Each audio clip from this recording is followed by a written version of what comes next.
The Toyota GR Corolla has quickly built a reputation as one of the most exciting hot hatches on the market.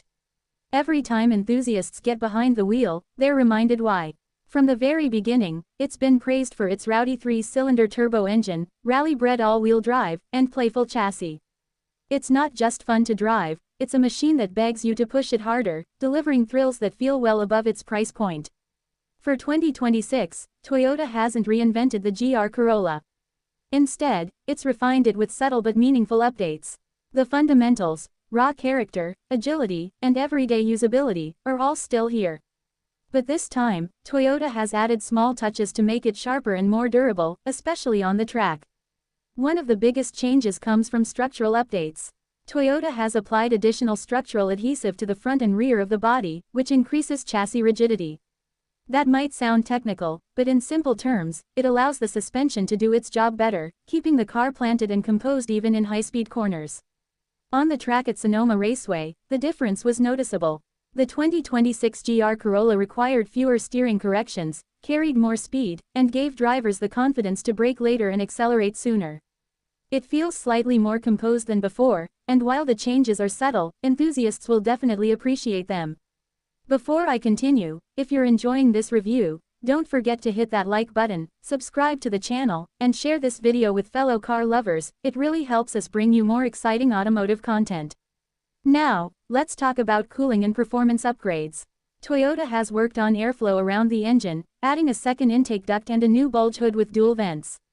These changes improve thermal management for the turbocharged 3-cylinder, helping it stay cooler under pressure.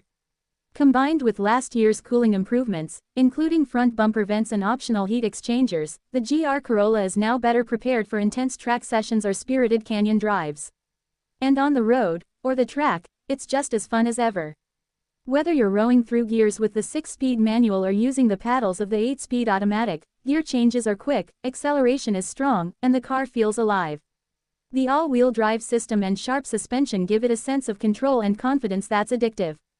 This is still a car that thrives on being driven hard, yet it's approachable enough for daily driving when you're not chasing lap times. But let's be clear, the GR Corolla isn't perfect, and it doesn't try to be. The ride is stiff, which some drivers will love but others might find tiring. The engine's power band is narrow, and the cabin lets in a lot of noise, from tire roar to that tractor-like engine note to the sharp hiss of the blow-off valve. And while the handling has improved, Toyota still hasn't addressed the brake overheating issue during heavy track use or the awkward pedal spacing that makes traditional heel-toe shifting difficult. Still, many fans will tell you these quirks are part of its character. They remind you that this car was built for drivers who want something raw and engaging, not just smooth and polished. Design-wise, the GR Corolla remains aggressive and bold. The bulging body panels, vents, and wide stance make it clear that this isn't your average Corolla hatchback.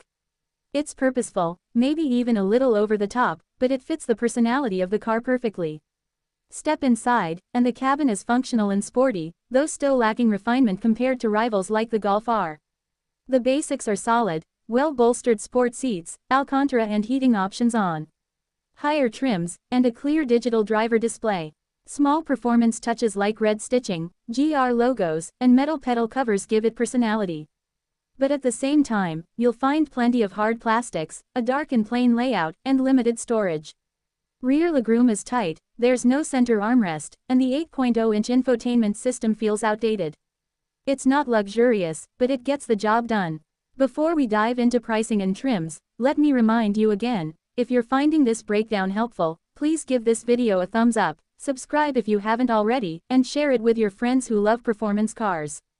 For 2026, Toyota has also restructured the GR Corolla lineup. The old Core and Premium models are gone, replaced by a new GR Corolla base and the Premium Plus trim, which carries on as the top spec version. Pricing has only inched upward, with the base starting at around $41,115 and the Premium Plus just $150 more than before. That means Toyota has managed to keep the GR Corolla affordable compared to some of its hot hatch rivals. Performance numbers remain impressive. Under the hood, you still get the 1.6-liter turbocharged 3-cylinder engine making 300 horsepower and 295 pound-feet of torque.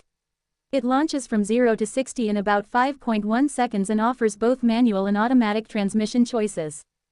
Fuel economy comes in at 21/28, 24 mpg for the manual and slightly less for the automatic. Curb weight ranges between 3,296 and 3,360 pounds, and the car's compact dimensions keep it nimble and fun.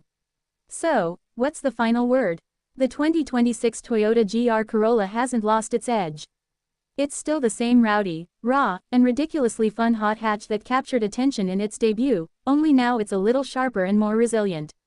Sure, the ride is stiff, the cabin noisy, and the interior basic, but for enthusiasts, those aren't deal breakers. They're reminders that this car was built with passion, not perfection, in mind. If you're someone who values connection, character, and excitement over comfort and refinement, the GR Corolla continues to deliver in spades. It's not a car for everyone, and that's exactly what makes it special. And that wraps up our look at the 2026 Toyota GR Corolla. What do you think? Do the updates make it even more appealing, or would you prefer something more refined like the Golf R? Let me know in the comments below, and as always, don't forget to like, subscribe, and share this video to keep the conversation going.